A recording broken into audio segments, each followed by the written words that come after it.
প্রিয় BA first সেমিস্টারের ছাত্রছাত্রীরা, তোমরা যারা এডুকেশনে অনার্স নিয়েছো এবং যারা এডুকেশনে জেনারেল নিয়ে চুজ করেছো পড়বে বলে, এবং যারা অন্যান্য সাবজেক্টে অনার্স নিয়েছো কিন্তু এডুকেশন তোমরা মাইনর হিসেবে চুজ করেছো বা জেনারেল পেপার হিসেবে চুজ করেছো, তাদের জন্য আজকের এই ভিডিওটি অত্যন্ত গুরুত্বপূর্ণ। কারণ আজকের এই ভিডিওতে আমি তোমাদের এডুকেশনের সম্পূর্ণ সিলেবাস নিয়ে আলোচনা করব, কোশ্চেন প্যাটার্ন নিয়ে আলোচনা করব, কোন রাইটারের বই কিনলে তোমাদের পড়তে সুবিধা হবে সেগুলো নিয়ে বলবো, এবং তোমাদের টোটাল কটা পেপার পড়তে হবে সেটি নিয়েও আলোচনা করব। তো তোমাদের এডুকেশনের সাবজেক্টের নাম হচ্ছে introduction and philosophical foundation of education, শিক্ষার পরিচয় ও দার্শনিক ভিত্তি। যাদের অনার্স রয়েছে তাদের পেপার কোড হবে DSCC 1। পেপার কোড হচ্ছে DSCC 1। ঠিক আছে, তোমাদের পেপার 1 এবং পেপার 2, ঠিক আছে, এরকম থাকে। তো তোমাদের পেপার কোড হচ্ছে অনার্সদের DSCC 1। যারা জেনারেল নিয়ে এডুকেশন পড়ছো বা পড়বে তাদের হচ্ছে MDC 1। ভালো করে বুঝবে। তো তোমাদের 2025-এর প্রশ্নপত্রের পরীক্ষা হবে। লাস্ট ইয়ার 2024 অবধি পরীক্ষা হয়েছিল, কারণ তোমরা পরীক্ষা দেবে কিন্তু 26-এ। কিন্তু তোমরা মনে করবে যে আমরা 26-এ পরীক্ষা দিচ্ছি, তাহলে আমরা 26-এ প্রশ্নপত্রের পরীক্ষা দেবো না, তোমরা 25-এর কোশ্চেন পেপারে কিন্তু পরীক্ষা দেবে, এটা মাথায় রাখবে, ঠিক আছে। এবং বিগত বছরে দুটো তোমাদের নতুন সিলেবাস হওয়ার পর দুবার পরীক্ষা হয়েছে, 23-এর কোশ্চেন পেপারে এবং 24-এর কোশ্চেন পেপারে। তো দুটো কোশ্চেন পেপারগুলো নিয়েই আমি আলোচনা করব। প্রিভিয়াস কোশ্চেন পেপারে আলোচনা হবে, এই চ্যানেলে কোশ্চেন অ্যান্সারগুলো নিয়েও আলোচনা হবে। তো তার জন্য তোমাদের কী করতে হবে, একটু চ্যানেলের সাথে থাকতে হবে। তো আজকের ক্লাসটা ভালো করে একটু শুনে নাও, যারা এডুকেশান নিয়েছো অত্যন্ত গুরুত্বপূর্ণ হতে চলেছে। তো আমাদের সিলেবাস কী রয়েছে, আমাদের সিলেবাসে রয়েছে আমাদের যে চ্যাপ্টারগুলো, আমাদের 3টে চ্যাপ্টার থাকবে। 3টে চ্যাপ্টার নিয়ে আজকে আলোচনা করব, বেঙ্গলি এবং ইংলিশ ভার্সনে। তো প্রথম ইউনিট 1-এ থাকবে, চ্যাপ্টার 1-এ থাকবে কনসেপ্ট অফ এডুকেশন, শিক্ষার ধারণা। সেখানে আমরা কি পড়ব, আমরা পড়ব শিক্ষার সংকীর্ণ এবং বিস্তৃত ধারণা বা বিস্তীর্ণ ধারণা বা ব্যাপক ধারণা। ডেলর কমিশনের বিশেষ উল্লেখ সহ আধুনিক শিক্ষার লক্ষ্য, ডেলর কমিশনটি পড়ব আমরা। ভারতীয় দর্শনের শাখা, বৈদিক, বৌদ্ধ ধর্ম, পাশ্চাত্য দর্শনের শাখাসমূহ, এগুলো আমরা ইউনিট 1-এ পড়ব, ঠিক আছে।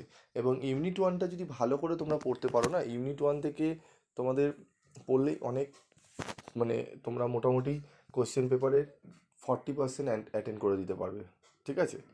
তো তোমাদের 75 নম্বরের পরীক্ষা হবে। আমি আসছি এক এক করে বলবো কত নম্বরের কী কোশ্চেন থাকবে। আগে একটু সিলেবাসটি ভালো করে জেনে নাও।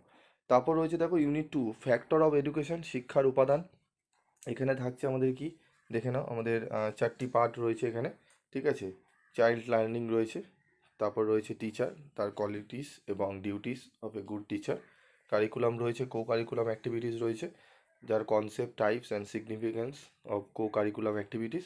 এডুকেশনাল ইনস্টিটিউশন রয়েছে, informal, formal and non formal, their inter relation, okay. তো বাংলায় দেখে নেবো আমরা, শিশু শিক্ষার্থী, শিক্ষার্থীর ওপর বংশগতি এবং পরিবেশের প্রভাব, শিক্ষক, একজন ভালো শিক্ষকের গুণাবলী ও কর্তব্য, পাঠ্যক্রম এবং সহপাঠ্যক্রমিক কার্যক্রমের ধারণা এবং সহপাঠ্যক্রমিক কার্যক্রমের ধরন এবং তাৎপর্য, শিক্ষা প্রতিষ্ঠান, অপ্রথাগত, প্রথাগত ও প্রথা বহির্ভূত শিক্ষা ও তাদের আন্তঃসম্পর্ক, ঠিক আছে। এবার আসে আমাদের 3 নম্বর চ্যাপ্টার। 3 নম্বর চ্যাপ্টার রয়েছে শিশুকেন্দ্রিক এবং খেলাভিত্তিক শিক্ষা, child centrism and play way in education. এখানে থাকবে কি আমাদের concept of child centrism in education, characteristics and significance of child centrism in education, concept of play and work, ঠিক আছে, characteristics of play way in education, kindergarten, Montessori, project method. বাংলায় চলো দেখে নিই, শিক্ষায় শিশুকেন্দ্রিকতার ধারণা, শিক্ষায় শিশুকেন্দ্রিকতার বৈশিষ্ট্য ও তাৎপর্য, খেলা এবং কাজের ধারণা, ক্রিয়াভিত্তিক শিক্ষার বৈশিষ্ট্য, কিন্ডার গার্ডেন, মন্টেসরি প্রকল্প পদ্ধতি। এগুলো আমরা কিন্তু পড়ব। টোটাল 3টে চ্যাপ্টার মিলিয়ে আমাদের 75 নম্বরের পরীক্ষা হবে, যেটি আমাদের অন্য কলেজে গিয়ে পরীক্ষা দিতে হবে। এবং 25 নম্বরের টিউটোরিয়াল থাকবে, যেটি তোমাদের কলেজে তোমাদের পরীক্ষা বা প্রজেক্ট বা টিউটোরিয়াল কিছু লেখা দিতে পারে, সেই নিয়ে তোমাদের 25 নম্বরের পরীক্ষা কলেজে হবে। এবং 75 নম্বর হবে তোমাদের বাইরে অন্য কলেজে গিয়ে, যেরকম তোমাদের বোর্ড কোশ্চেন করছিল বা কাউন্সিল, এইচএসে যখন পরীক্ষা দিয়েছিলে কাউন্সিল থেকে প্রশ্ন আসতো তোমরা অন্য স্কুলে গিয়ে পরীক্ষা দিতে, এখানেও সেম তোমাদের ইউনিভার্সিটি থেকে প্রশ্ন করা হবে, তোমরা অন্য কলেজে গিয়ে সেই ইউনিভার্সিটির প্রশ্ন দিয়ে তোমরা কিন্তু পরীক্ষা দেবে, ঠিক আছে। এবং যারা যে ইউনিভার্সিটির আন্ডারে পড়বে, যারা বিদ্যাসাগর ইউনিভার্সিটি বলো, ক্যালকাটা ইউনিভার্সিটি বলো, যে ইউনিভার্সিটি ভর্তি হয়েছো, একটি প্রশ্ন হবে, সেই প্রশ্ন দিয়েই তোমরা কিন্তু ইউনিভার্সিটির সমস্ত ছাত্রছাত্রীরা পরীক্ষা দেবে। ধরো আমি ক্যালকাটা ইউনিভার্সিটি ধরি, ক্যালকাটা ইউনিভার্সিটিতে ধরো যারা অনার্স নিয়েছো, অনার্সের যেই কলেজেই পড়ো না কেন, কোশ্চেন একটাই হবে অনার্সে, সেই কলেজের সমস্ত কলেজের ছাত্রছাত্রীরা সেই একটা প্রশ্ন পেপারেই পরীক্ষা দেবে, যেরকম তোমাদের বোর্ডে হয়, কাউন্সিলে হয়, মাধ্যমিক উচ্চ মাধ্যমিক যেরকম হয়েছিল। বোর্ড কোশ্চেন করছে, কাউন্সিল কোশ্চেন করছে, তোমরা অন্য স্কুলে গিয়ে একটা কোশ্চেন পেপারে সবাই পরীক্ষা দিচ্ছ। ব্যাপারটা বোঝা গেল। এবং তোমাদের ব্যাপার হচ্ছে স্যার কত নম্বরে পাস তুলতে হবে। দেখো আমাদের 30% পাস করতে হবে, যারা অনার্স তাদের 40%, তবে পাস করতে গেলে 30% লাগবেই, ঠিক আছে। আবার অনার্স টিকিয়ে রাখতে গেলে 40% লাগে, ঠিক আছে। তা বলে তুমি যদি 40% না পাও, তুমি যদি 40%-এর নিচে পাও, সেক্ষেত্রে তোমাকে ফেল করে দেওয়া হবে তা না, এখানে ফেলের কোনো ব্যাপার নেই, তোমাকে তুলে দেওয়া হবে। সেই বিস্তারিত আলোচনাগুলো আমি করব একটা অন্য ভিডিওতে, আমি তোমাদের বলে দেবো কী কী রুলস রয়েছে কলেজে তোমাদের। তো তোমরা সাবজেক্ট সম্পর্কে তোমরা এই ভিডিওতে জানলে যে সিলেবাসটা কী, কোশ্চেন কত নম্বরে কোশ্চেন হয়, ঠিক আছে। তো 75 নম্বরে তোমাদের 30%, ঠিক আছে, তুলতে হবে। তোমাদের 23 নম্বরে পাস 75-এ, এবং 25-এ তোমাদের কিন্তু তুলতে হবে তোমাদের 6-8 নম্বর তুলতে হবে, ঠিক আছে, বোঝা গেল। তো আমাদের এরপর আমরা দেখে নেবো আমাদের কোশ্চেন প্যাটার্নটা, ঠিক আছে। কোশ্চেন প্যাটার্ন দেখে নেবো। দেখো কোশ্চেন প্যাটার্ন হচ্ছে 3টে বড় প্রশ্নের অ্যান্সার করতে হবে, 4টে দেওয়া থাকবে 10 নম্বরের, 500 শব্দের মধ্যে। 10 নম্বরের তোমাদের 3টে প্রশ্ন অ্যাটেন্ড করতে হবে, 4টি প্রশ্ন। 5 নম্বরের তোমাদের 5টি প্রশ্ন অ্যাটেন্ড করতে হবে, 6টি প্রশ্ন দেওয়া থাকবে, এবং 2 নম্বরে 10টি প্রশ্ন অ্যাটেন্ড করতে হবে, টোটাল 75 মার্কসে। প্রিভিয়াস 23 এবং 24-এর, আমি বাকি ইয়ারগুলো আগে বাদ দিলাম, আমি বিগত 5-6 বছর ধরে আমি এডুকেশনের সাজেশান দিয়ে আসছি। তো আমি 2023 এবং 2024-এ যে প্রশ্নগুলো বলেছিলাম, সাজেশান দিয়েছিলাম, তোমরা যদি সাজেশান দেখো এবং কোশ্চেনের সাথে মেলাও, যে 4টে 10 নম্বরের প্রশ্ন এসছে না, সেই 4টে প্রশ্নই দিয়ে দিয়েছে। সেই 4টে প্রশ্নই কমন এসেছে, তার মধ্যে থেকে 3টে প্রশ্ন করতে হয়েছে। 5 নম্বরের 6টি প্রশ্ন দিয়েছে, তার মধ্যে 5টি প্রশ্ন যেটা করতে হয়, 5টি প্রশ্নই পরপর কমন।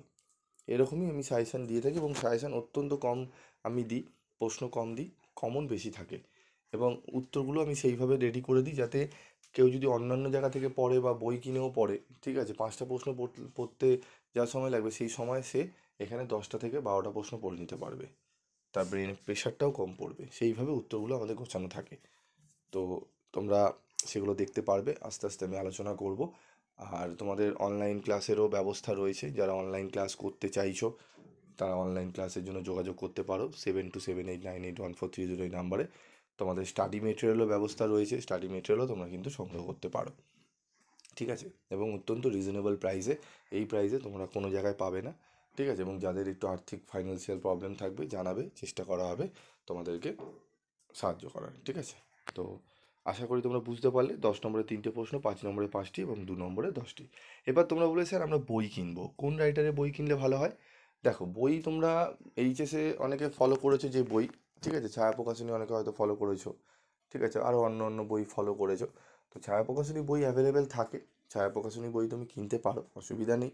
তো মার্কেটে তুমি যে কোনো টেক্সট একটা বই কিনলেই হবে, তবে রীতা পাবলিকেশনের টেক্সট বইটি একটু ভালো হয়, মোটামুটি থাকে ভালো মতো লেখা। রীতা পাবলিকেশনের টেক্সট বই কিনতে পারো, রাখতে পারো। তবে যেই বই কেনো না কেন, সেই বইতে প্রপার সব কিছু একবারে থাকবে না, ঠিক আছে। তো সব কিছু সাজিয়ে ইয়ারের প্রশ্ন থাকবে, আরও আদার্স যেগুলো আসবে, সেই সমস্ত গুছিয়ে যদি পেতে চাও, তাহলে তোমাদের স্টাডি মেটেরিয়াল সংগ্রহ করতে হবে। তোমরা টেক্সট বই একটা সামনে রাখবে, কারণ কলেজে যে পড়ানো হবে টেক্সট বই লাগে। টেক্সট বইটা ভালো করে খুঁটিয়ে পড়লে কী বলতো, টেক্সট বই বিকল্প হয় না, টেক্সট বই ভালো করে পড়ে নিতে পারলে কোনো অসুবিধা হয় না। যারা অনার্স তাদের লাগেই, জেনারেলদেরও লাগে, কিন্তু অনেক সময় কী হয়, ছাত্রছাত্রীরা এত টেক্সট পুরোটা পড়তে পারে না, তারা খোঁজে যে স্যার 10টা প্রশ্ন বলে দিন, 5টা প্রশ্ন বলে দিন, তার উত্তর বলে দিন, যেগুলো পড়ে গেলে আমরা ভালো নাম্বারও তুলতে পারবো, কমনও পাবো। তো সেরকম নিতে গেলে আমাদের সংস্থা থেকে, পিবি স্টাডি ক্লাস থেকে বুক প্রোভাইড করা হয়, বুক। তো বুক তোমরা সংগ্রহ করতে পারো, ঠিক আছে। তো আরও কিছু যদি জানার থাকে, অন্যান্য সাবজেক্টও যদি জানার থাকে ফার্স্ট সেমিস্টারে তোমাদের, অবশ্যই তোমরা কমেন্টস করে জানাতে পারো, আমি চেষ্টা করব তোমাদেরকে সেগুলো নিয়ে আলোচনা করে দেওয়ার। আজকের মতো ভিডিওটি শেষ করছি, দেখা হচ্ছে পরবর্তী ভিডিওতে।